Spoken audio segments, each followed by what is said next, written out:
I'm no luck all in. Fuck. Got him. Alright, let's play some 1K and I'll see what's going on. Over about 80,000 hands. Ace Jack here. It's going to be usually a call. I don't think we're ever really going to 4-bet this too much. Top pair, but we have the nut flush draw, so we probably don't need to check raise this one as much, but check raise would be absolutely fine.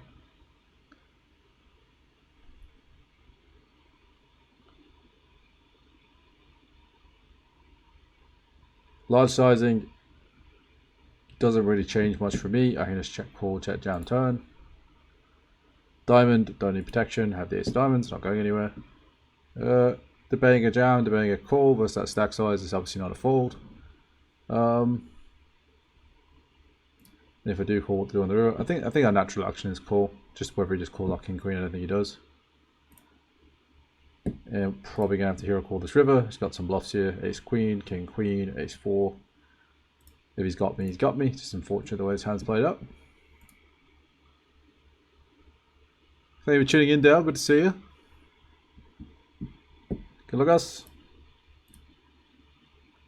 Ah, the old flush, but here's for check raise. It would have been not the worst thing on the flop, but what can you do? But yeah, I'm excited. I'm excited to start playing live poker again, play high stakes, make content, do all that stuff, travel, have a look around, meet some of you guys if you're there. You know, get out of my hole in Southeast Asia, America. That's what I'm talking about. Build a following. Gonna try and grow the Instagram a bit more and the TikTok a bit more. Just spoke to a guy that's gonna basically run all that for me. So any clips, I'm gonna vlog it all too. So anything that you guys want, I did a few vlogs recently. I've got some good ones coming actually. The next vlog, not the next highlights, is gonna be being scammed by a ladyboy in Manila. Hilarious because I filmed the whole thing, so you guys are gonna get to see this. But basically, so funny how this pans out. But I moved my Tinder to Manila before I got here, because that's efficient, right? And so I started matching some girls on Tinder before I arrived. And there was one that I was quite interested in. I wanted to meet. Well, I don't want to be rude, but like Tinder here is basically on easy mode. You're getting matches left, right, and center. So you end up just talking to like the select few that you just maintain conversations with that you're still interested in or whatever. Anyway, get to Manila. And there's one that I've been talking to more, message on Instagram. And we're arranging to meet. So day 2 or 3 of Manila. I'm like, Andy, I want to go to this place, and she wants to meet us. Is that good with you? And he's like, yeah, that sounds good. So we go to this place with like a live band. But this place that we go to is notorious for freelancers, and by that I mean girls that want you to take them home and sleep with them and pay them money. I'm not there to meet a freelancer. I'm there to meet a normal girl, a muggle. And I'm not going to check raise this because of my suits, but I will. I'm thinking about check raise a time, but I don't want to over rep and only rep a deuce. But we'll see what sizing he makes. If it goes small, I'll definitely just start check raising this. It's too strong. Okay, so I'm arranged to meet her. First of all, she's doing my head in. I think we definitely block this for value. She's taking a very long time to meet. And what I've noticed about the culture in the Philippines, and this is not, I'm not trying to be racist and tar one culture with one brush, but they definitely tend to just like order on your tab without even, if they turn up with like 3 friends, like they're not thinking about paying for their own drinks. They are ordering away on your tab without even asking. At least Thai people would either be too shy to do that, or they would ask. But so I've noticed that. I'm gonna 3-bet this. Big blinds, bit more of a polarized 3-bet sizing. And anyway, so this girl is taking a very long time to show up, and we were at a freelancer bar with live music, so we're chilling, we're having a good time. But all the freelancers, they're like vultures. They're just like, hey, what do do you want to talk to us? I'm like, I'm sorry. And I just to get them away from me, I'm like, sorry, I'm waiting for my girlfriend, and my girlfriend's coming soon. Because one of the worst things that could happen is she walks in and I'm just surrounded by 3 girls. Because that would be like, they don't take that very well. You should make at least 400k as a threshold. 1 million plus would be sun running. Yeah, I know it'd be sun running, but it's like, it doesn't really matter that much if I hit the target, right? It's just having something to aim for. Shoot for the moon and land on the stars, as they say. I think we're just going to keep betting this. What brought me there? The fact that it was open and there is no restrictions here according to COVID, and my visa ran out in Thailand. Plus, I've always wanted to come, to be honest, and it's great. But I have a video about this if you want to watch. Why it's called "Why I Left Thailand." Okay, so I'm surrounded by these freelancers and I'm getting them all off me, and I'm saying, no, I'm waiting for my girlfriend. Anyway, so the girl finally turns up. Literally, she's like, I'm going to be there in 30 minutes. She took another 2 hours. I was super pissed off.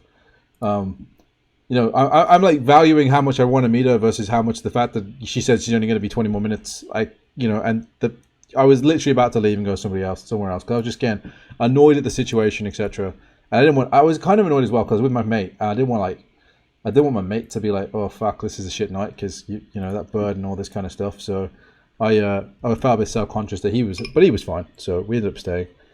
I'm gonna 4-bet this and fold this, and then anyway, she turns up, and let's just say, how do I put this? She wasn't a girl. After all that, I mean, the thing is, I've just come from Thailand. I've lived in Thailand for 6 years. And, I mean, I could definitely be fucked here, by the way. I think we're going to be even smaller than this, actually.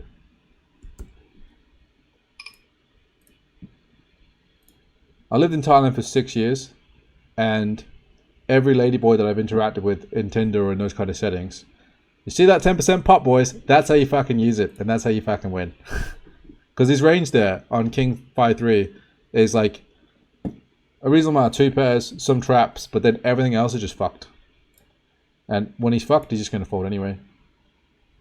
I thought about checking, but I didn't have the Queen of Hearts.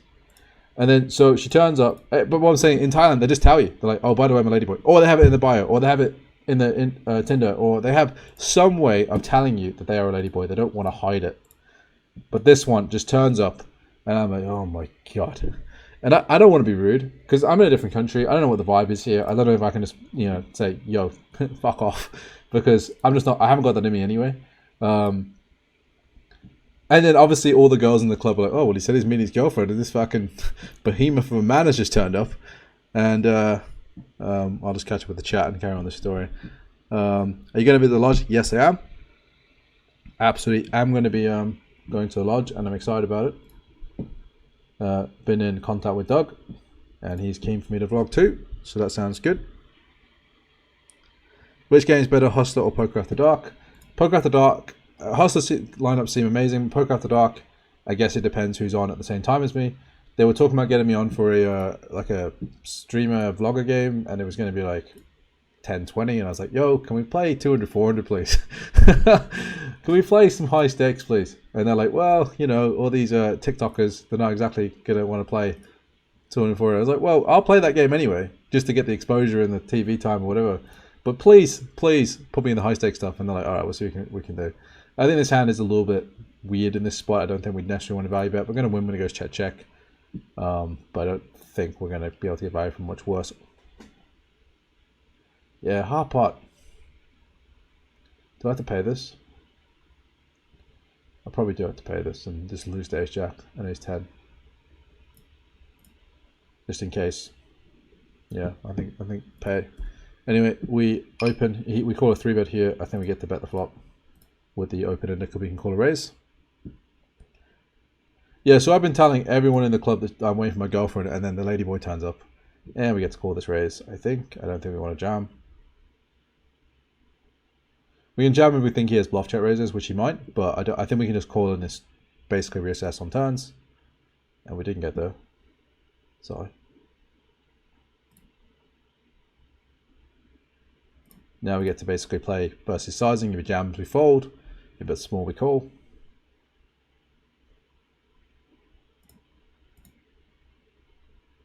Yeah, it's small. Alright, so we still call a set here. And we don't have many sets left.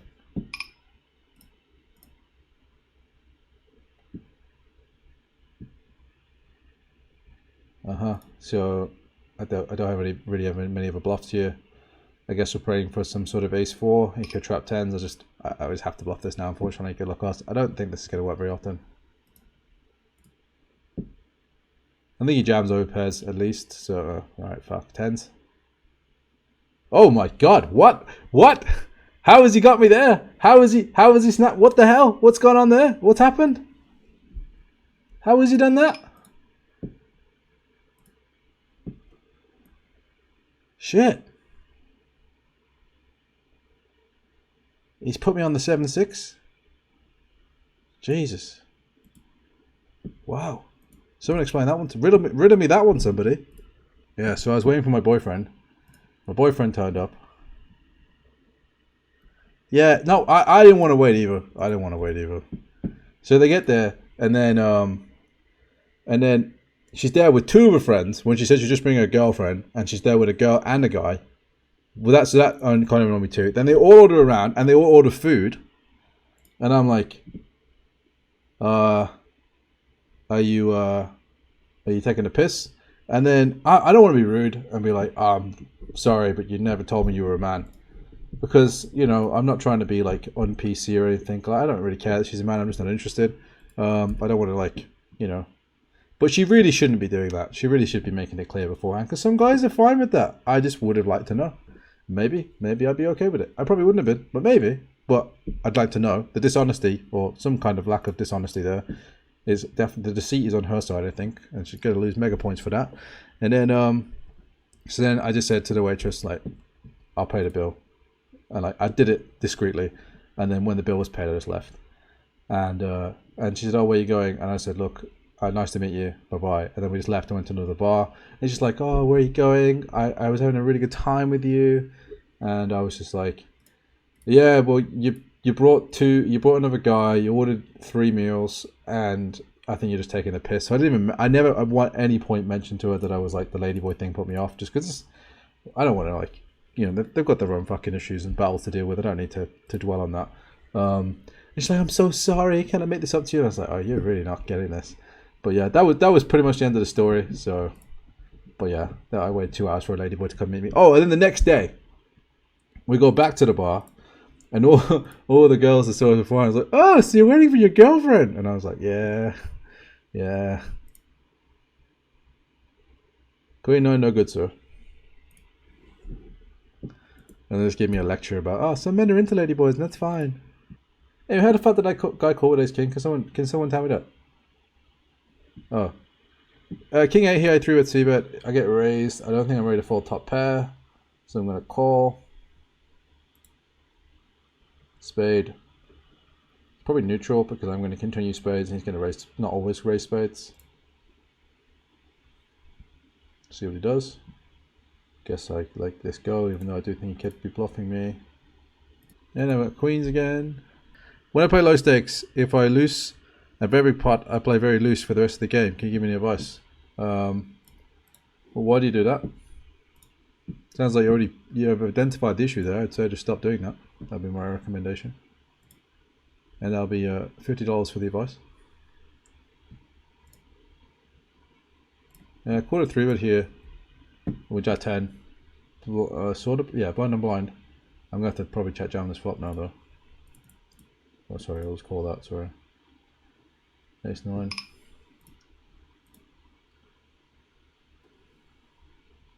No insurance. Thank you. Queens record the c-bet, which was reasonably sized, if I recall correctly. Yeah, I did message Doug, but he hasn't seen that message. Plus, Doug's in Texas. Yeah, this is a nice block. This is also a nice call. And sort of a set. Not good for you, son. 3 times, alright, whatever you need. 1 for me. 2 for me. 3 for me. Got him. Call 4-betting 9s here versus short stack.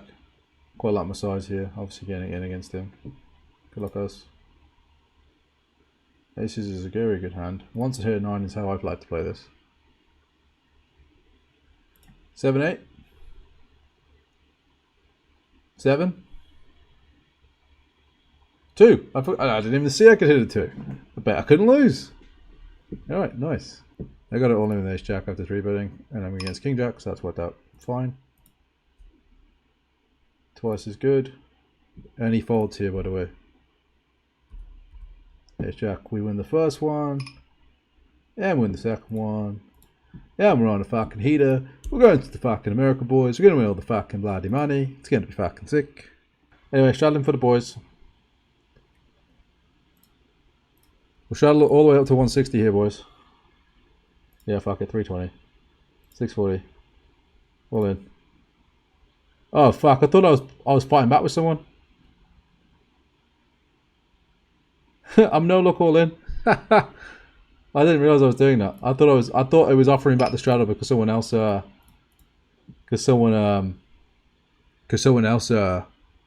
fuck. Because I thought I made it 160 and he made it 320 and I was going for it anyway. Twice, please, dealer. All right, I'm glad I said twice.